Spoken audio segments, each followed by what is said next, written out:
Here's a famous quote I get from my friends a lot, especially my history minded friends. Here's the quote. Hello, Bob. Well, those are the two words, the alleged words that Billy the Kid said to Robert Ollinger before the kid pulled both triggers on Ollinger's own shotgun and sent Pecos Bob straight to hell. It is without a doubt the coldest phrase in the history of the Wild West, and it might even be the coldest phrase in the history of mankind. Now, today I want to talk about, did he really say that? And how did he get in a circumstance that he would even have Robert Ollinger's shotgun to shoot him and send him to hell? Let's go back to the beginning of the episode, and that would be during a massive snowstorm in New Mexico. The date is December 23rd, 1880, and Sheriff-elect Pat Garrett and a motley crew of Texas cowboys and local ne'er-do-wells have surrounded a stone cabin at Stinking Spring, New Mexico. And in the morning, they have orders to, they knew what hat Billy the Kid was wearing. It was a sugarloaf sombrero with a green hat band. The kid was Irish, and they were told that if they saw that hat, to fire and kill him. Well, in the morning, they heard the men waking up in the cabin. They came out of the stone building, and the first guy out, who had a feed bag to feed the horses, was wearing a sugarloaf sombrero with a green hat band. And sure enough, 8 bullets met him at 800 miles an hour and shot Charles Beaudry. And he staggered back in the rock house. They had a parley. He said he wants to come out. He staggered out, and his last words were, as he fell into Pat Garrett's arms, I wish. And I've always thought he was saying, I wish I had worn this hat. So after a long standoff, the kid and two of his other surviving gang members, they surrendered. They were taken to Fort Sumner, ironically, where he would meet his demise, if you believe the story, months later. He is shackled to Dirty Dave Rudabaugh. And now in this massive snowstorm, Pat Garrett's destination is Las Vegas, New Mexico, where he wants to hand the kid over to the authorities. They have Christmas dinner at the Grzelahowski house in Puerto de Luna on Christmas Day, 1880. And the kid and Rudabaugh try to jump a guard who's been left with them, James East. And he tells them that if they take another step, he will kill them. And so they're thwarted. And I tell these because I just want to give you the tenor and the audacity of the kid and his cohorts. They were pretty bold, okay?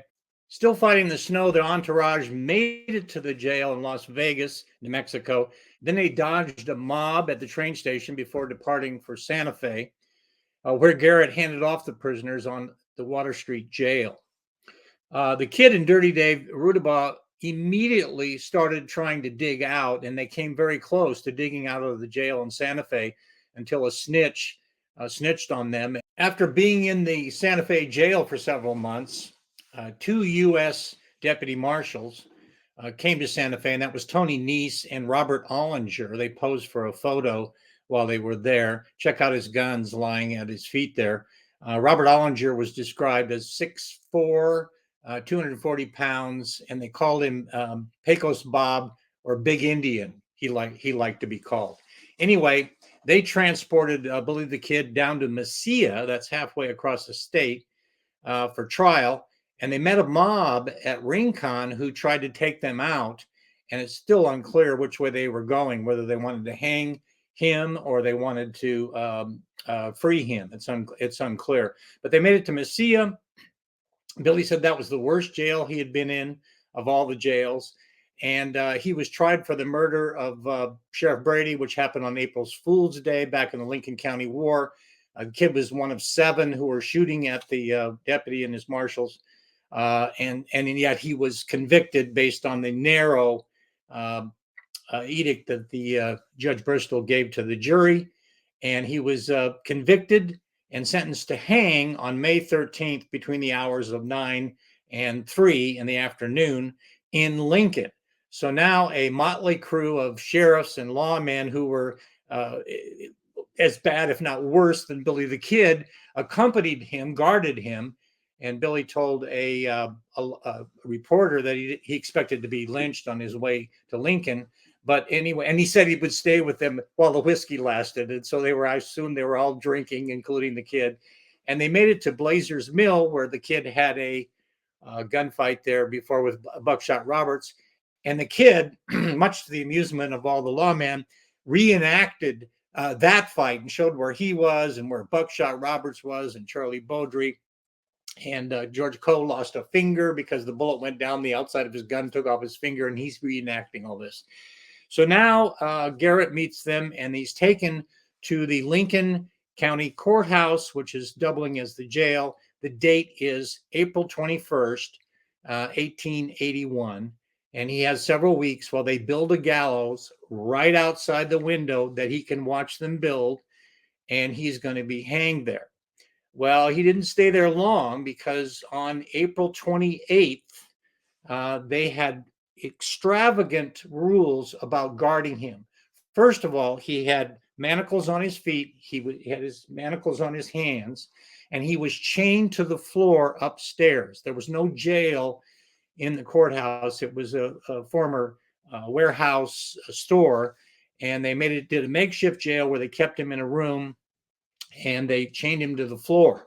Now, he had two guards, and Garrett said they had to have two guards and certainly one guard on him 24/7. So they kept him all night and watched him, and the two guards were Robert Olinger and J.W. Bell.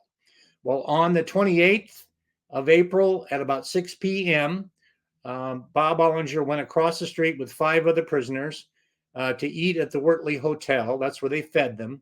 And while they were gone, the kids asked to be taken to the outhouse, the privy. And so J.W. Bell unchained him. They went down the stairs to the first floor, out the back into the outhouse.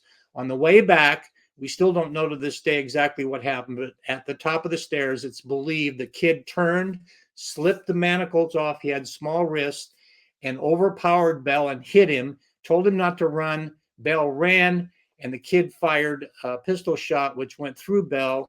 He ran out the back door, and Godfrey Goss, who was a old German cook, in fact, he cooked for Tunstall when the kid was riding for John Tunstall, and Godfrey Goss received Bell, and he died in his arms. Now, Godfrey Goss goes around to the east side of the courthouse, and he's signaling across the street to Robert Olinger. In the meantime, the kid's upstairs. He busted into the armory where the weapons were stored, and he grabbed Robert Ollinger's shotgun, and he hobbled to the window. He's got manacles on. He hobbled to the east window upstairs and looked out, and he saw Godfrey Goss go by and meet Robert Olinger at the gate. Godfrey Goss testified that Robert Olinger came in the gate. He told him the kid has killed Bell, and then a well-directed shot from above, from the window, with his own shotgun, shot Olinger, who Godfrey Goss said was a yard away from him. At this point, Godfrey Goss tried to run, but the kid said, I won't hurt you. I need help.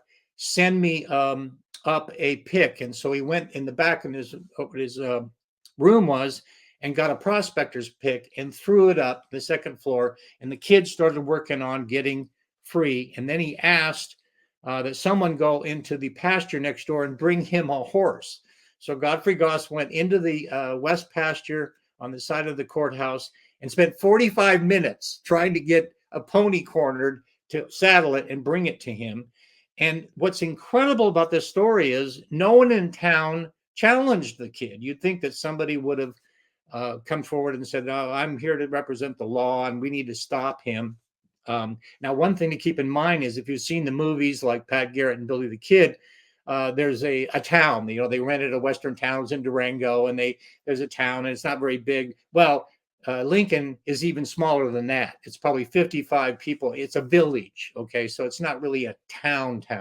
Still, it's amazing that the kid spent 45 minutes trying to get his legs free and to get a horse.